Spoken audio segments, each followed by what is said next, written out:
cases currently, and I thank the 22,774 people who came out and got tests yesterday, and we had 15,158 vaccines, and so we will see those vaccination numbers continue to go up because not only have we got our new mass vaccination centre open this week at the Brisbane Convention and Exhibition Centre, but the great news is, of course, we have our health vaccination centres right across Queensland, and we have our GPs, and now we have our community pharmacies like this one at Woody Point online helping us as well. And they've done almost 300 vaccines here just in a week. So it's wonderful, and I thank Steve and Kylie for their incredible work.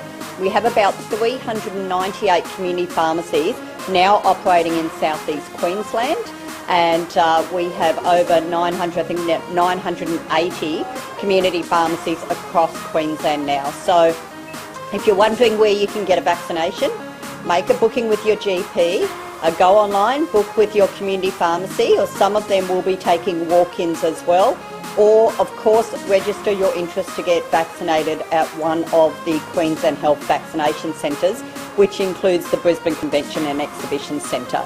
We all get vaccinated. We know that this is a really important step for us to be able to open up our economy and stay safe. Again, the message to everybody, please come out and get tested if you have any symptoms whatsoever. Message to everyone, if you're feeling unwell and you know you've got to go get a test, don't pop off to the pharmacy first to get some medicine before you get a test or on the way home. Please just go straight to getting a test and go home and wait for your results. But I do want to give a shout out to everyone who is helping us, all of our health workers, our pharmacists, our GPs, who are helping us with the vaccination rollout. We're so pleased with their support. Now today I've got with me our Deputy Chief Health Officer, Dr Smith, and I'm just going to ask him to say a few words and tell us a bit more about these 6 cases. Thank you, Doctor. Thank you very much, Minister, and good morning, everyone. So, as the Minister mentioned, the case numbers now for the Indooroopilly outbreak is sitting at 143, and we've had 6 new cases related to that outbreak this morning, or at least in the last 24 hours. So, they are a 1-year-old sibling of a child who was already in hospital, a case. We've had 5 adults related to both Brisbane Boys Grammar School and Ironside State School. So in addition to that, you'll see 7 new cases in the data, and the 7th case is a 4-year-old child who has come from Cambodia, and that child has been in hotel quarantine. So the numbers are looking very reassuring. It's great to see that all of the 6 cases related to the Ironside cluster were in quarantine at the time and had no days in the community. I think we're now sitting at a little over 8,000 people now in quarantine related to that cluster. It's come down from quite high numbers, almost 19,000 at one point. And we wanted to extend our thanks to all of those families that have really done it pretty tough in quarantine. It's not easy, it is a challenge, and the fact that they have been so good and so compliant about their quarantining has meant that we've been able to get on top of this cluster, and has meant that we're in the encouraging position that we're in now. So we really thank them, and they've essentially done a great job in helping to keep the community safe. There are some families who are still in quarantine and have had cases in their households, and again we sincerely thank them. It's a tough time. They will be going for longer than 14 days in many cases, and that is really hard going, but they are doing it to keep the community safe, and you know, I've got no doubt that it's really helped to knock the top off this outbreak. So thank you all very much, and one final thank you just to the contact tracers out there. So there's a network of of contact tracers around public health units in Queensland, the Health Contact Centre and the Department of Health. They've all done a great job working together to get on top of this, so we thank them too. Thanks very much. Thank you, Doctor. And I just want to thank Dr. James Smith for standing in today and allowing our Chief Health Officer, Dr. Jeanette Young, a little bit of a break today. So I will say we've got 8,514 people now in home quarantine. So that means over 7,000 people have been able to come out of home quarantine overnight. I'm sure they're very pleased to finally be out. But that is still 8,500 people are home quarantining, so we thank them for that. Any questions? In relation to the 1-year-old, Live coverage coming from Margate Pharmacy. Not one of the young, certainly the youngest in this cluster, but we have had infants before during the pandemic.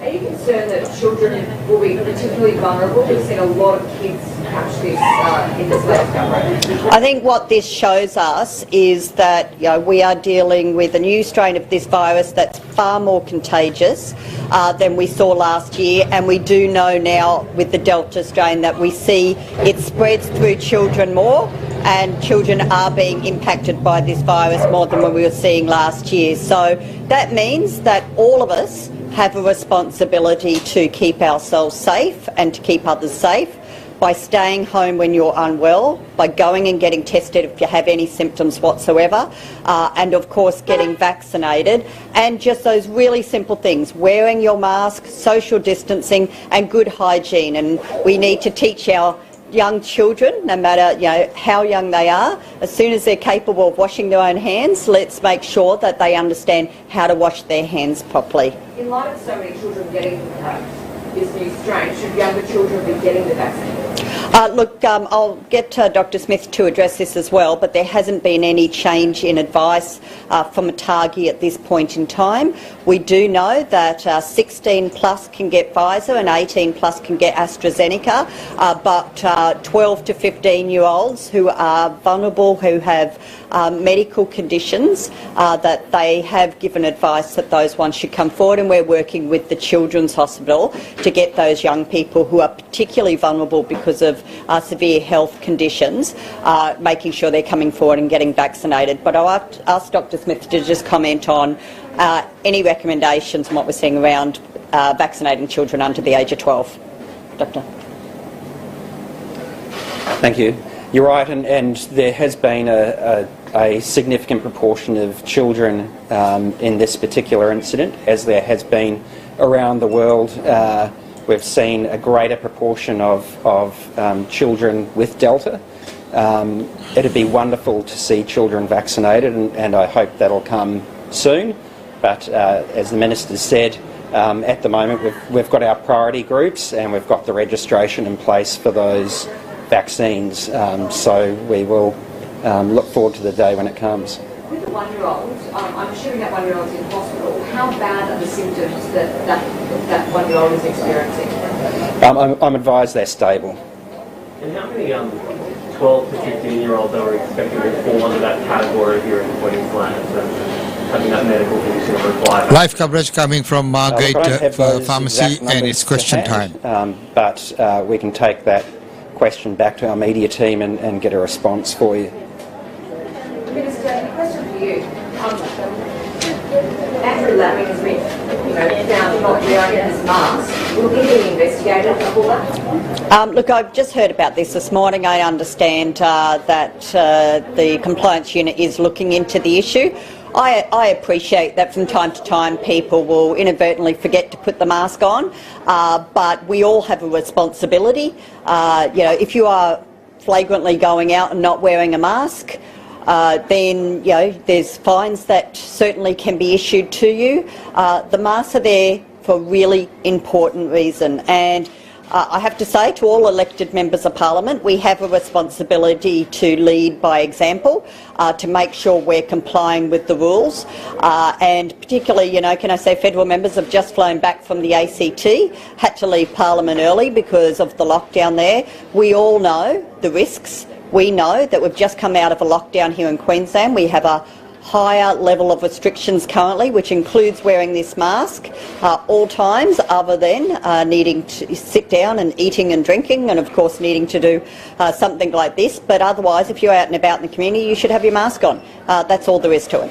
In terms of the vaccine, obviously the hub's doubling capacity today. What's bookings looking like, and what are wait times like? So bookings are looking really good, and I know when I had a look at the figures yesterday morning, tomorrow was 98% booked, so I'm sure they'll fill that last 2% before tomorrow. So we're hoping to do around 3,000 today and another 3,000 tomorrow. Because it's a booking system, it means that you don't really wait. It is a really quick line to move through.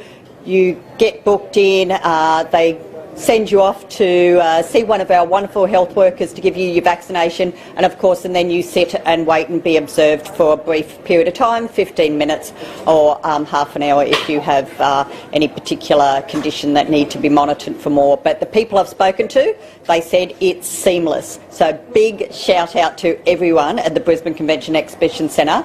All I've heard is positive comments about how quickly people are moving through.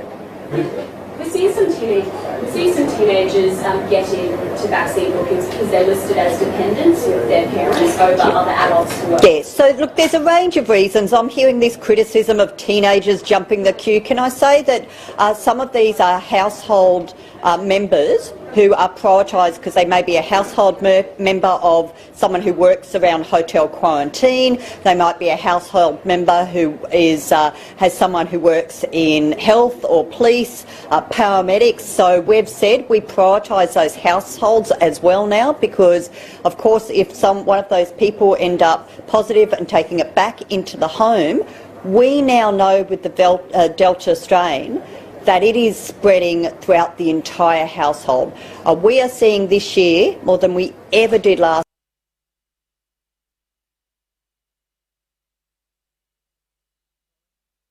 That coverage coming to you all the way from Margate at the Margate Pharmacy. And we've now got that update. Let's move on to the next news, which is looking at Australia overall. So this is after the press conference yesterday, the message there from our Prime Minister. When you look around the country, and this is what really matters, because for the national plan for us to move to 70%, the whole country needs to get to that 70% mark, and then each and every state needs to move into that. And as you can see, Tasmania is really leading the charge. They are now at 52.5% on their first vaccines, and they're over 30% now in Tasmania in double-dose full vaccinations in that state. New South Wales, on today's figures, 50% on that first dose, which is a great result for New South Wales, and I want to thank everyone, particularly across Greater Sydney, in those lockdown areas who have been turning out, not just to get tested, but to go and get vaccinated. Victoria also has been performing well. They're just shy of 25% on second dose vaccinations. But they have been having a very strong performance in their state-based clinics, and particularly when it comes to the administration of the AstraZeneca vaccine through those state-based clinics in Victoria. So right across the country, you're seeing those results. For over 50s, we now have 70% who have achieved those first doses, and over 80% now for people aged over 70. On double-dose vaccinations, more than half of those aged over 70 in Australia, more than half of those aged over 70 have received both doses of the vaccine. Now, that's particularly most important for our most vulnerable Australians. Thank you.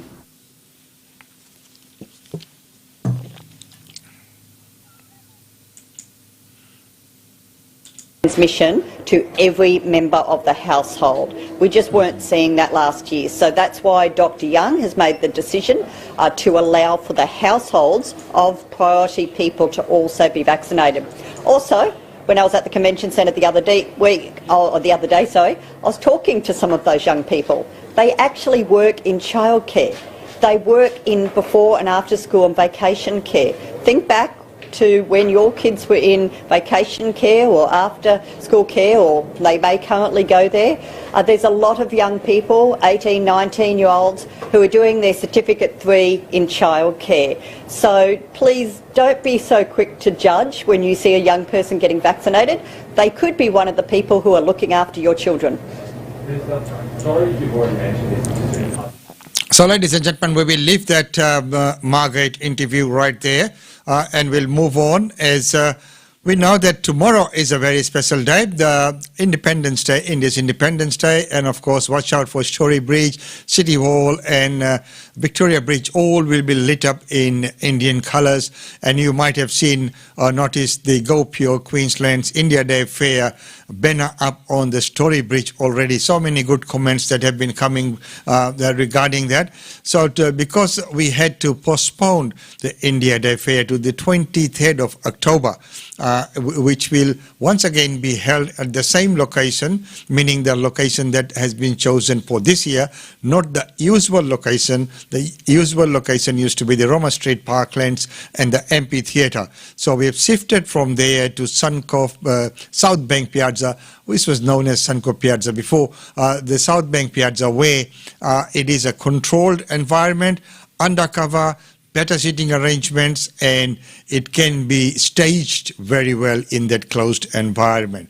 So it will be on the 23rd. But tomorrow night, because it is India's Independence Day, so the celebration will take place, but in a smaller manner at Queensland Parliament. Yes, and we are very, very grateful to Queensland Government for according us the premises, People's House, meaning the annex and the Speaker's Hall in the Queensland Parliament, where the Independence Day grand gala dinner will be happening. I must talk a little bit about this gala dinner. See, it got arranged in a very, very short notice. So within 30 hours of it being announced or arranged, it got sold. The sales went up, and within 22 hours, it was completely sold out. But from the time it was decided to the time it got sold out was about 30 hours because it was very quickly decided and the Queensland Parliament gave us an approval and very quickly everything had to be put together. And I'm overwhelmed by the response that we got from the public, you know, for this event. And of course, our very sincere apologies to many who have missed out because due to COVID, there are restrictions on numbers. And the 4 square meter the square meter rule sort of applies so that you can only have that many people in the hall at that time. Otherwise, we would have fitted more people in. Our sincere apologies, but don't you worry, we will bring to you the coverage. It will not be live streamed, but we will record it and we'll present it as a separate program right here from this station. But tomorrow, we'll be joining Archana Ji, our Honorary Counsel for Queensland in India, at Taringa, and she will be hosting the flag. But of course, due to the restrictions this year, only a limited number of people are allowed. So Archana Ji has requested us to pass on this message to everyone that please, unless you have been invited, do not come because the numbers will, you will exceed the allowable numbers. So hence, we will be live streaming that. Yes, so we're coming back on air tomorrow. So that is at 9 a.m. The flag raising takes place at 9 a.m. We will bring to you that coverage, and right after that we'll bring to you the coverage from the Indian High Commission, and that will be at 10:30. And there's other events around the country. We'll be joining in live from the Sydney broadcast as well. So, you know, if you tune into our channel, you'll get, you know, glimpses from everywhere, and we'll choose the right time and the right events from all of these ones that are happening. And you too can be part of all of the Independence Day flag raising and the gatherings and the ceremonies virtually. Through our station here. So that's something to look forward for tomorrow. So don't forget that from 9 a.m. we'll bring to you the live broadcast from the Honorary Counsel's office, Consulate office in Taringa, and then 10:30 we will join Indian High Commission's feed from the High Commission in Canberra, and then we'll join the Sydney one. And there are a few online forums happening, and if they fit in with our timings, we will bring those ones to you as well. So once again, ladies and gentlemen, thank you very much for joining into this weekend edition. And of course, when we look at the weekend edition, let's take a look at what happened during the week. You know, we did a lot. So first of all, we had the real estate update with Usha Chandra. And welcome, ladies and gentlemen, to this segment once again, Real Estate Update with Usha Chandra. And of course, we know that very strange times that we are living in. We've just had the snap lockdown. We'll talk all about that and find out what sort of impacts it had. Of course, last week we had the REIQ come on and talk about that as well. So with that, welcome to the show, Usha. Thank you so much for having me on the show, and have a great day. Thank you so much for having me on the show, Australian Indian Radio and Brisbane Indian Times. Well, it's wonderful to have you on the show, and interesting times in real estate. So let's get into the show straight away. And of course, the first thing we always look at to gauge the market are the auctions. So what have been happening in the auction scene? Yes, let's have a quick look at the auction results. So there you go. That show comes to air every Wednesday. So, every Wednesday you have the real estate update with Usha Chandra. And of course, on Thursdays, we have Tanvi Goyal of Oz India, who brings to you the travel updates. Old Town Market, that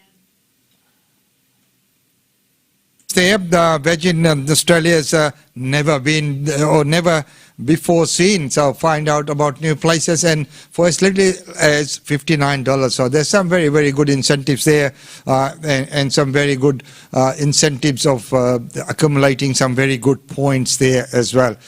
Well, the big question is people are asking now that what's going to happen with our international borders and what's happening on the international scene. So, let's touch on that as you do every week. And it is quite good and very interesting to find out. So, if you could give us an update on the international scene.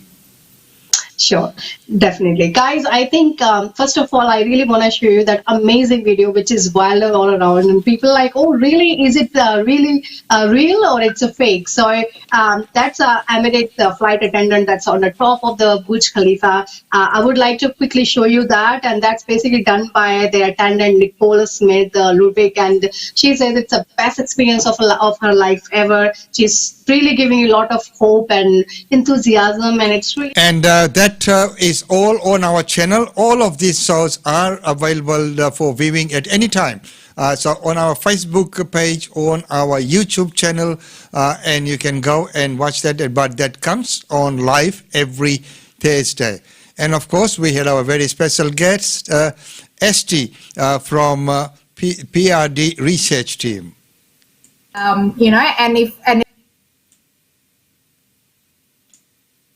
Watching that, following that, there's been quite, Australia's been doing quite well in there as well, and I'm very proud of the girls and all the teams that have done well. And our very neighboring island nation, Fiji, which is also battling the COVID-19, they've been doing quite well. India's done reasonably well as well. So, Sydney Olympics was 2000 and 2032. 32 years after that date is another big event happening in Australia. Yes, definitely. Actually, just to add to your medal tally, Indonesia, where I'm from, obviously, my origin country, we won gold medal for the first time 2 days ago with the mixed doubles in badminton. So badminton is our national sport. We've got 5 medals in the Olympics. 2 of them is from badminton and the rest is from heavy lifting. But we got our first gold the other day. So, it's even in a very much so COVID suffering country like Indonesia, it was a day. So these are a few of the things that you can watch that happens throughout the week, and we have many other people coming on with interviews, and of course we know on a monthly basis is Suman Dua, who comes in with her migration report. So there's so much on the channel that we bring to you. But right now, let's go around the country. We've had a look and we've heard from our Prime Minister about the vaccination rollouts and everything there. Right now, let's go do a quick sweep around the country. ICT first up, where there have been 2 new cases reported. The heart of the capital in arrest, empty stores and near deserted streets. The first step on a road with a clear destination. We would want to see no additional community transmission. We're going to get back to zero. That's the objective through this process. We want all new identified cases to have been in quarantine for their entire infectious period. But the journey ahead could be a slow one. Overnight, another close contact of the man who triggered the lockdown tested positive, and more exposure sites were added, including the EQ Cafe near Calvary John James Hospital. Authorities have confirmed it is the Delta strain, but they're unwilling to speculate on whether the source of the infection was a visitor to Sydney. I'm not going to talk about individual cases.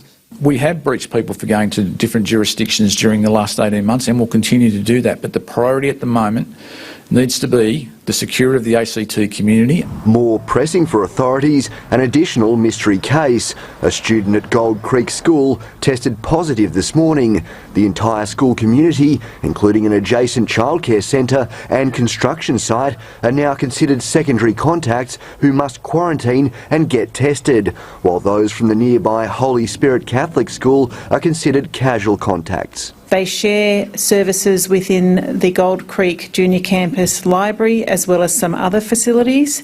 Those facilities are all being cleaned at the moment and all impacted staff and families are being contacted today. But getting tested is still easier said than done. It was bumper-to-bumper traffic at the Epic Testing Centre this morning, with many returning after being turned away last night. Today, I guess 4 hours is only half the wait, so it's not too bad.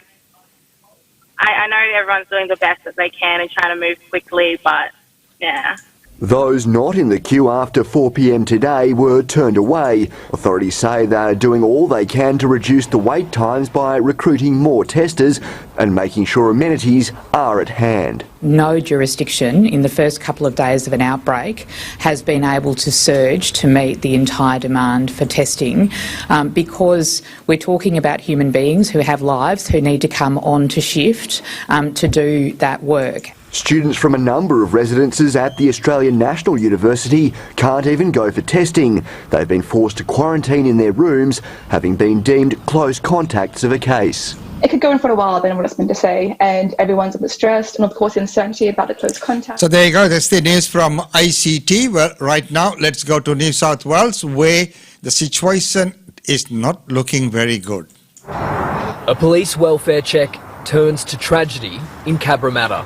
A woman in her 40s infected with COVID was found dead inside her family home. She only had the virus for 6 days. What we do know is that the health services were in contact with the family in the days preceding her tragic death. A man in his 90s has also died in Newcastle. He'd had 2 doses of the vaccine but was in palliative care. I know that every day when we read the statistics about the deaths, we often remember or don't remember that behind every single statistic is a loved one, a family, and many carers. Another 390 people have the virus. That's a record high. The crisis is deepening despite tougher rules being in force for weeks. I anticipate. So the highest number there, 390, that is very, very high.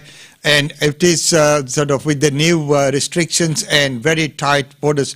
So New South Wales travellers, if they want to go to Western Australia, they have to go through a security check as well. New South Wales will be designated as a high-risk jurisdiction.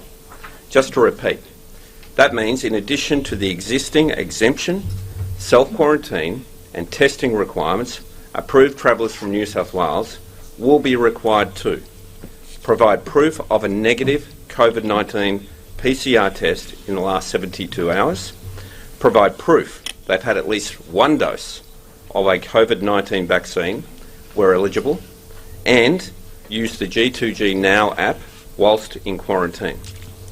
The situation in New South Wales is very serious, and our hard border arrangements must reflect that and reduce the risk to Western Australians. I can also advise that as a result of the new outbreak in the ACT, as of 12:01 Saturday, August 14, i.e. tonight, the ACT will be designated a medium risk jurisdiction. So ICT as a medium risk and New South Wales as a high risk. That's the announcement, and I couldn't agree more because it is very, very important to protect the borders. Well, New South Wales. Let's take a look at what about the medical field. What are the medicals saying? And let's listen to the AMA. New lockdown restrictions are being introduced following a crisis meeting of New South Wales Cabinet. People will now need a permit to leave Greater Sydney, and singles in local government areas of concern will need to formally nominate a bubble partner living within 5 kilometres of them. Now, people won't be able to travel to second residences except in special circumstances such as maintenance. And from Monday, there will be isolation payments for close contacts of people with COVID forced to miss work and isolate. 3 more schools in New South Wales have been closed due to positive infections, with the state recording its highest daily case numbers yesterday. Students and staff at 2 schools in Dubbo and 1 in Oxley Park in Western Sydney have been asked to self-isolate until further advice. Broken Hill in the state's far west is on high alert after virus fragments were found through the sewage surveillance system.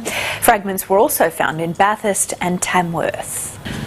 Well, for more on the COVID-19 situation, we can now speak to Dr. Danielle McMullen, who is a GP and the President of the New South Wales Australian Medical Association. Dr. Danielle McMullen, it's great to have you on the program this morning. Thanks for joining us. What do you make of the way that this Delta variant is spreading, not just in Sydney, but in regional New South Wales and across the country? Yes, we've been saying for some weeks now this Delta variant really is different to anything we've seen before. The speed with which it can spread is just really keeping contact tracers, health systems and, of course, government decision makers really on their toes and kind of racing to keep up with it across the country.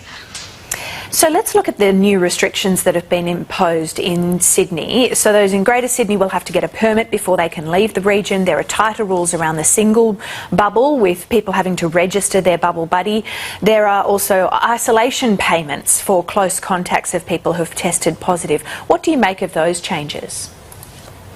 We're supportive of those changes and anything else the government thinks they could do to really limit movement of people from Sydney out into the regions, to limit regional movement as much as possible, and to improve compliance with the stay-at-home orders, because the numbers, as we've all seen in Sydney, really aren't under control yet. Our health system is straining with those numbers. We're seeing, obviously, the elective surgery cancellations, but we're also seeing disruptions to outpatient appointments, testing, treatments, and the ability for our health system to take care of people with non-COVID illness. So we do need to we're supportive of any steps the government can take to strengthen compliance with our existing lockdown measures and to do anything we can to reduce that spread, get those numbers paused or turned around even just a little bit to give us time to have vaccinations take effect. Do you think the New South Wales government should be doing more and could have done more before now, given that we're at the end of week 7 of lockdown? Look, I think that we always need to be trying to look forward rather than looking too far backwards. I think we need a cultural change in the community to remember that we are all in this together and we all need to do our bit to get through this. And I think... Yes, and I do agree that we are all in this together and that we all need to work on this and do the right thing. Well, right now, let's take a look at some of the functions and events taking place in and around Brisbane. First up, we have the Benyo Diwali.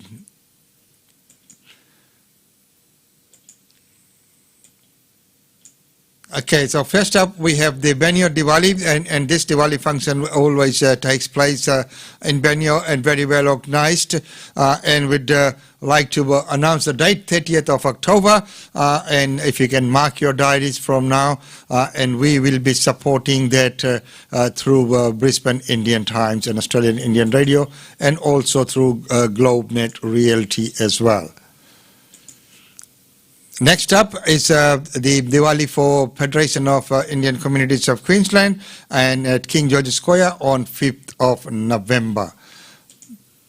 And this function is Arpan, and I was just speaking to Nimita Debroy before, and she's asked us to pass on the message that the date is changed and that please do mark the date, that it is not today because it was going to happen today, but it will be on the 14th of September now, and the venue and everything remains the same, and if you had purchased your tickets, they all still remain the same. And now India Day Fair, of course, India Day Fair will be on the 23rd of October at the Suncorp Piazza, and it's out in the newspapers and everything. I'm talking about the newspaper, the latest issue of Brisbane Indian Times is out and about. Please do go and pick up your copies. Next up is Lalita Kalyala School and the Sukhino Bhavantu concert, which is now on the 28th of August. And of course, this event too had to be postponed, so it is now happening on the 8th. Next up is Ravishing Facilities and their program is going ahead on the 21st. And there are few tickets available. If you are the lucky ones, you'll be able to get in because many people in the last minute complained that they miss out. Well, and of course, 28th is the Multicultural Fest by the Unitary Association as well. And Sri Vishnu Maya Mandir, of course, keep checking our websites and our news feed to find out about all the latest that's happening there. But Sri Krishna Janm Ashtami, 30th of August, and the Havan will be performed on the 28th. Please check the website for regular updates. And Janam Ashtami at the Kung is also taking place there as well. And the Classic Show, which is a wonderful, wonderful event. This is taking place as well. And please do come and support on the 28th of August. There's lots that are happening on the 28th. And next week, I'll bring to you a latest update on other functions and events that are happening as well. We know there's many functions that have been shifted. One word I've been having with the organizers is try and shift the events to Friday and Sunday as well. Because if you try, everyone tries for Saturday and then they start clashing with other functions and events as well. Of course, Saturday is the desirable day, but what happens is when there's many people, vying for that one position, then of course then everyone sort of tries in with that. So, ladies and gentlemen, that's about all in this segment. But I'd just like to let you know that don't forget that tomorrow we have very special coverage of Independence Day flag raising ceremonies from throughout the country. We will join in with our Indian Consulate Festa. Then we'll go to Canberra. Then we'll lock in with the Sydney one as well. Normally we don't have our live segment on Sundays, but tomorrow we will, being a very special day. And tomorrow night is the Gopio Queensland's Fest. Independence Day Gala Dinner at Queensland Parliament House. And of course, as I mentioned before, that event got completely sold out within 22 hours of it going online. And our sincere apologies to people who have missed out and really, really appreciate the support that we have received on that. So with that, it's goodbye from me. We'll see you all again tomorrow, just before 9, right here on this channel. So, remain safe, observe those safety rules. Unless absolutely necessary, don't leave home.